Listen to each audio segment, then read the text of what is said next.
ఈ మధ్యన కొర్రలతో డిఫరెంట్‌గా ట్రై చేయాలని అనిపించింది. ఎప్పుడూ చేసే కిచిడీలా కాకుండా ఇంకొంచెం హెల్తీగా చేసుకుందాం అనిపించింది. అయితే ముందు రోజు నైటే నేను కొర్రల్ని, కాబోలి శనగల్ని, రాజ్మా ఈ 3 కూడా నానబెట్టేసుకున్నానండి. మరుసటి రోజు ఉదయం లేచిన తర్వాత శుభ్రంగా వాటిని 2 సార్లు కడిగేసి, ఆ వాటర్‌ని కూడా వేస్ట్ చేయలా. మొక్కలకైతే వేసేసా. హెల్తీగా ఉంటాయి కదా! అవి కూడాని. ఇప్పుడు స్టవ్ వెలిగించుకొని, కుక్కర్ పెట్టుకొని, అందులోని నెయ్యయితే వేసుకున్నా. దాంతో పాటు కొద్దిగా గానుగ నూనె కూడా వేసుకున్నాను. మనం ఇది హెల్తీగా చేసుకుంటున్నాం కాబట్టి, మరింత రుచిగా మంచి పోషకాహారాలతో ఉంటుంది. పిల్లలు సైతం ఇష్టంగా తింటూ ఉంటారు. ఇందులో నేను వేసిన వెజిటబుల్స్ వచ్చేసి ఏదైనా చెప్పండి, క్యారెట్ వేసా, బంగాళదుంప, టమాటా, ములక్కాడ, కాలీఫ్లవర్ వేసుకున్నాను.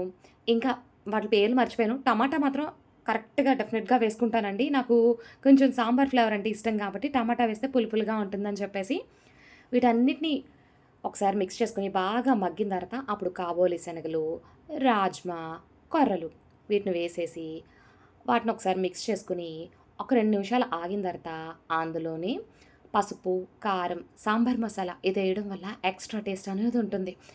వేసేసి ఒకసారి మిక్స్ చేసేసుకొని వాటర్ పోసేసుకొని మూత పెట్టేసి 3 విజిల్స్ రానివ్వండి.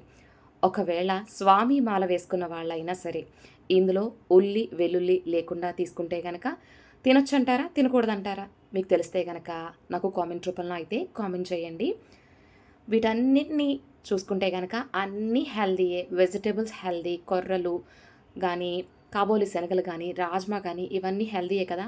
డైట్‌లో ఉన్నవాళ్ళు, కాన్‌స్టిపేషన్ ప్రాబ్లమ్ ఉన్నవాళ్ళు, థైరాయిడ్ ఉన్నవాళ్ళు, వాళ్ళు వీళ్ళేంటి నేను ఆరోగ్యంగా ఉండాలి, అందంగా ఉండాలి అనుకున్న వాళ్ళు, నా కుటుంబం ఆరోగ్యంగా ఉండాలనుకున్న వాళ్ళు తప్పకుండా ట్రై చేయండి. చాలా హెల్తీగా ఉంటుంది. తక్కువ టైంలోనే అయిపోతుంది. దీన్ని ఉదయం బ్రేక్‌ఫాస్ట్‌గా, మధ్యాహ్నం లంచ్‌గా, సాయంత్రం డిన్నర్‌లోకి అలా అని 3 పూటలా తినమని కాదు. ఏదొకలాగా అయితే తీసుకుంటే మంచిదంటారు కదా! సన్నబడాలనుకున్న వాళ్ళకి రుచిగా సన్నబడొచ్చు ఇది తినడం వల్ల. నేనైతే ట్రై చేస్తున్నాను. నేను ఇది తిన్న తర్వాత వెయిట్ లాస్ అయ్యానో, వెయిట్ గెయిన్ అయ్యానో చూసుకోవాలండి.